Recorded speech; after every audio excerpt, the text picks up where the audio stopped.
Good morning, my friends. Lama Jigmegia. So I'm a bit fatigued. I just did a great video that was destroyed. So let's try it again. Maybe this one will be good too.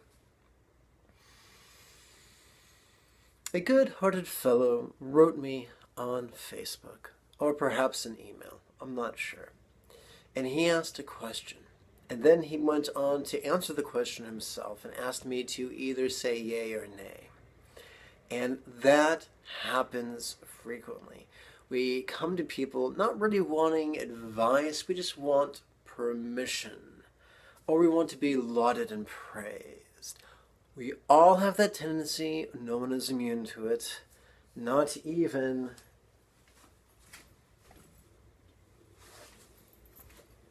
Professor Whiskers. Are you Professor Whiskers?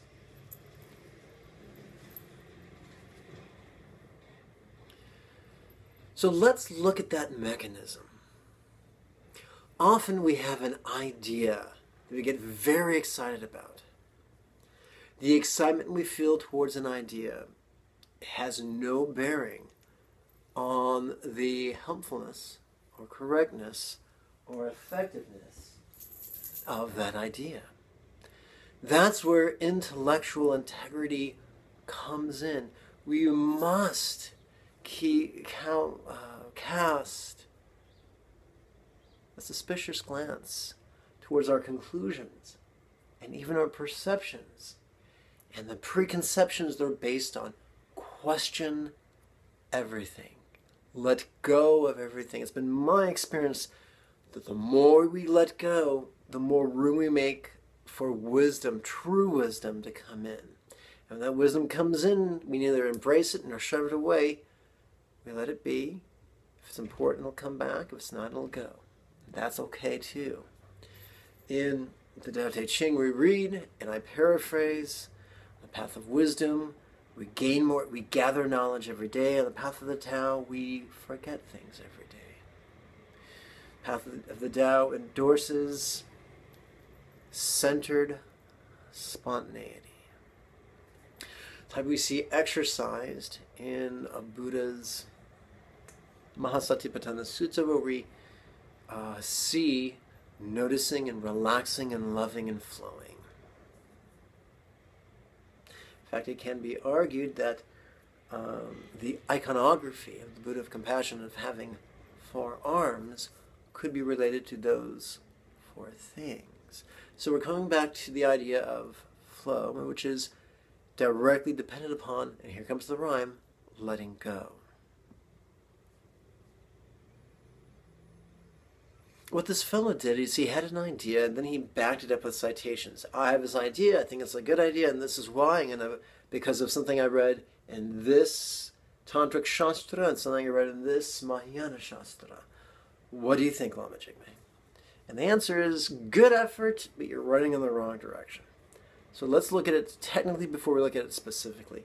Technically what he did is he had a good idea, and he wanted to justify it, even though on some level he already admitted it was kind of uncomfortable. So he looked in a book and he found the word disgusting. And so he said, look, you can use negative emotions on the path. And so when we look at anything, what we have to do is allow the sentence to define the word, and the context of the sentence within the chapter to define the sentence, the context of the chapter within the book to define the chapter. We live in an interdependent universe, and that interdependence does not end when we read.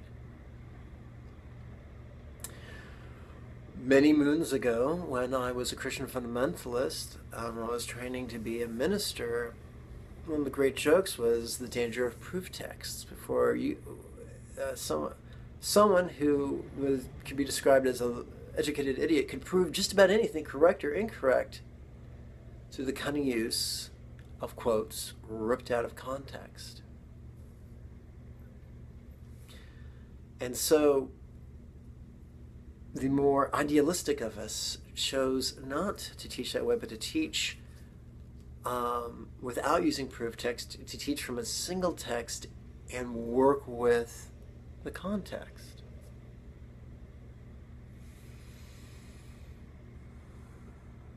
To be more specific, the person said, look, there's a passage in the 18th chapter of Petrull's last or final manual where the word disgusting is used. Yes, and the phrase is disgust because there's no one to be trusted.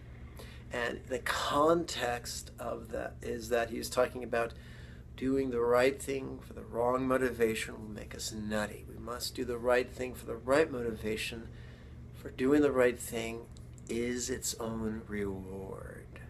We don't do the right thing because we want an auspicious rebirth in the next life, or because we want good fortune and love in this life, because it's the right thing.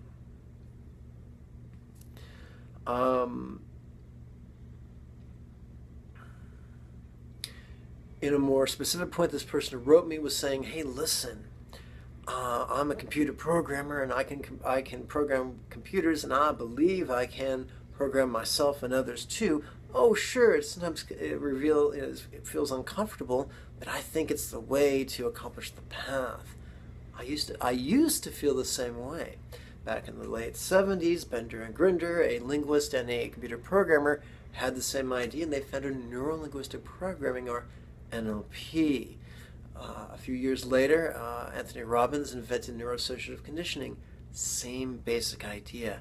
The problem with the path of contrivance is that it can bear some short-term results, but the long-term price is far too great.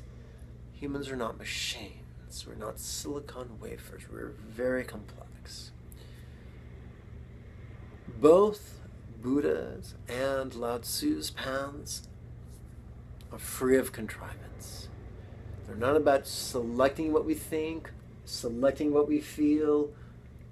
They're about observing what we spontaneously experience. It's not about coercing others to treat us a certain way. It's about noticing how they treat us and working with it in the most liberating manner. If there's something in our lives that needs fixing, notice it and let go. On the in-breath, notice it. On the out-breath, let go. Do that for an hour every morning, an hour every evening, whenever it cartwheels across the stage of our mind.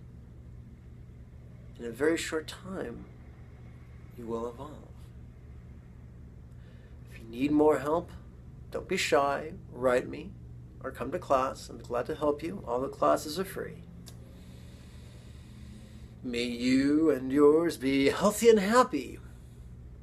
Bye-bye now.